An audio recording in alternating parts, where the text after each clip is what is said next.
Halo para penggemar Kprofis, pada video kali ini saya akan melanjutkan pembahasan soal Smith. Dua balok A masanya 3 kg dan B masanya 2 kg dihubungkan dengan tali melalui sebuah katrol masanya 2 kg seperti tampak pada gambar. Anggaplah gaya gesek terlampau kecil sehingga dapat diabaikan. Bila balok B dilepas dari keadaan diam, maka kecepatan balok B pada saat tepat mencapai tanah adalah berapa? Caranya kita cari dulu berapa percepatan B untuk mencapai tanah ya. Jadi nanti B ini akan turun ya. Jadi kalau saya gambar di sini ada gaya berat yang membuat dia turun. Jadi berat B, WB. Nah, terus kemudian A ini juga punya berat. Berat itu arahnya selalu ke bawah, tidak pernah kemana-mana ya. Jadi ini WA. Kemudian kita uraikan WA ini tegak lurus bidang dan juga sejajar bidang menjadi komponennya. Jadi ini urian vektor ya. Jadi yang sejajar bidang ini yang kita butuhkan yaitu WA sin 37. Sedangkan yang tegak lurus bidang WA cos tidak perlu itu ya. Nah, kalau kita gambar gaya normalnya juga ada di sini ya. Gaya normal, gaya yang tegak lurus bidang yang mengenai balok A ya. Terus kemudian ada tegangan tali. Kalau saya gambar sini tegangan tali ini misalkan T1 yang di sini, maka yang di sini tidak sama yaitu T2. Kenapa tidak sama walaupun ini satu tali? Karena kalau B-nya turun ya, nanti turun B-nya, maka katrol ini akan memutar seperti ini. Memutar melawan putaran jarum jam.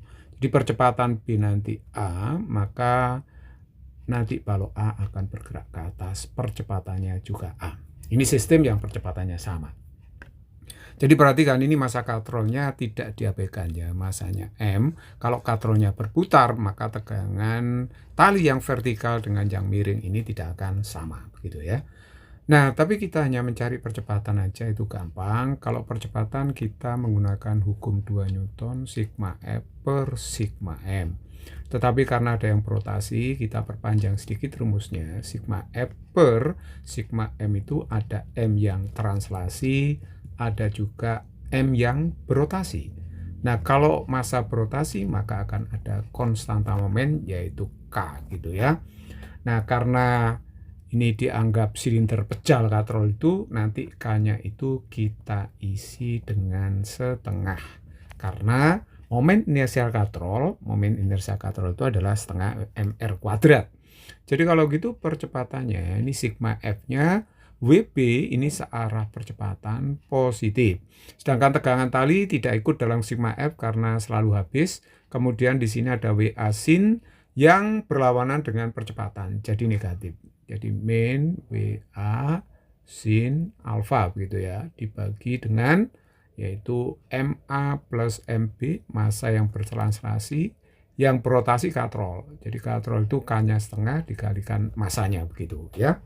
Perhatikan di sini tidak ada gesekan ya, karena ini dianggap licin, gesekannya terlalu kecil, bisa diabaikan. Jadi kayak geseknya nggak ada. Anggaplah kayak gesek itu terlampau kecil di sini, jadi saya abaikan.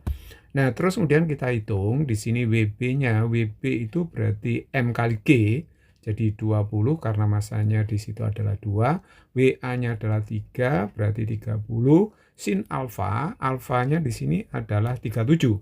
Sin 37 itu adalah 0,6, saya langsung aja dibagi dengan MA-nya 3 ditambah MB2 ditambah setengah massa katrol 2. Nah, sekarang kita hitung 20 dikurangi 18 dibagi dengan 5 tambah 1 itu 6.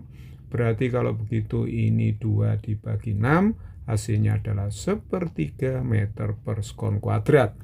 Itulah percepatan B turun. Ya, dengan percepatan konstan 1/3, dia menempuh jarak S 1,5. Karena ini A-nya konstan, berarti problemnya adalah GLBB ya. Kita mencari kecepatan pas tepat menyentuh tanah begitu. Karena GLBB saya pakai rumus ini, VT kuadrat, VU kuadrat plus 2AS. Nah, karena dari keadaan diam berarti VU-nya 0, 2, A-nya adalah 1/3, sedangkan S-nya yang dilampaui di situ adalah 1,5. Jadi ini 2/3 kan. Nah, 1,5 itu 3/2. Kalau begitu ini kita bisa coret, cret, ya kan? Jadi hasilnya berapa kalau begitu? Ini 1. Padahal ini masih VT kuadrat. Berarti VT-nya sama dengan berapa? Akar 1. 1 meter per skon. Jadi jawaban yang tepat adalah E. Nomor 2, bola pejal I0-nya adalah 2 mr² per 5 bermassa M kecil dan berjari-jari R kecil dilepas di titik A kemudian menggelinding sempurna turun pada bidang yang berbentuk seperempat lingkaran berjari-jari R besar. Anggaplah jari-jari bola terlampau kecil bila dibandingkan dengan jari-jari lintasan bidang seperempat lingkaran. Percepatan gravitasi setempat adalah G. Kayak tekan bola pada titik terendah bidang lintasan adalah berapa? Jadi di titik terendah. Jadi kalau di titik terendah berarti nanti bola di sini, di titik B ini. Nah ini yang tanyakan gaya tekan bola pada bidang di titik terendah sini ya. Nah kalau kita gambar gaya-gayanya, nanti pas di titik terendah itu ada gaya berat. Gaya berat itu arahnya selalu ke bawah. Terus kemudian ada lagi apa? Karena dia bergerak melingkar akan ada gaya sentrifugal yang keluar dari pusat. Ya, pusat lintasan adalah titik O ini. Jadi saya menggunakan konsep gaya sentrifugal. Tetapi ingat ya, gaya sentrifugal itu rumusnya sama aja dengan sentripetal, yaitu M kali AS.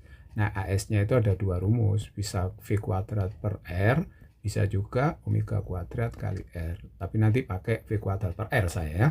Pada arah normal bidang, di sini ada gaya normal, yaitu gaya tekanan bidang pada bola. Oke, jadi pada bola di titik terendah yaitu titik B di sini ada normal, ada W, ada gaya sentrifugal begitu. Nah, sekarang lihatlah di sini bolanya dilepas ya. Kalau dilepas berarti VA itu 0, tidak ada di sini. Kecepatannya 0. Kemudian dia menggelinding. Nah, ini menggelindingnya sempurna. Jadi tidak ada energi yang berubah jadi panas atau gesekan.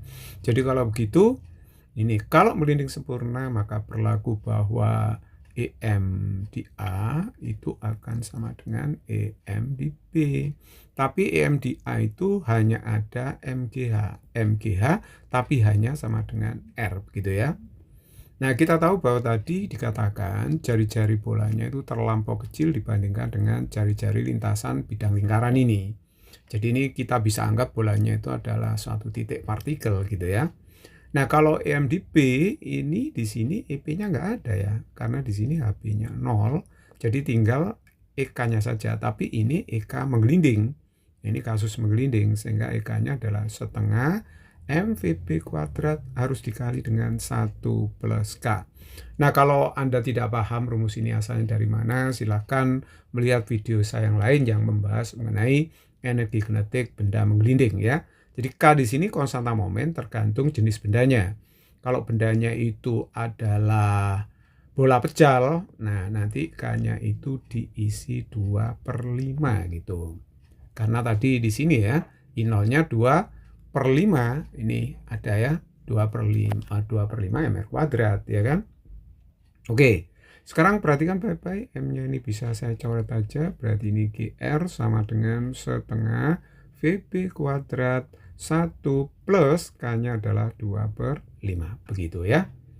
Nah terus kemudian kita lanjutkan bahwa ini GR sama dengan setengah VB kuadrat 1 ditambah 2/5 berarti 5/5 tambah 2/5 berarti 7/5. Sehingga kalau saya oper keruas kiri 2 kali 5 itu 10, jadi ini adalah 10G gitu ya, 10G, 7-nya saya oper ke kiri, 10G per 7, kemudian di sini berarti VB kuadrat per R.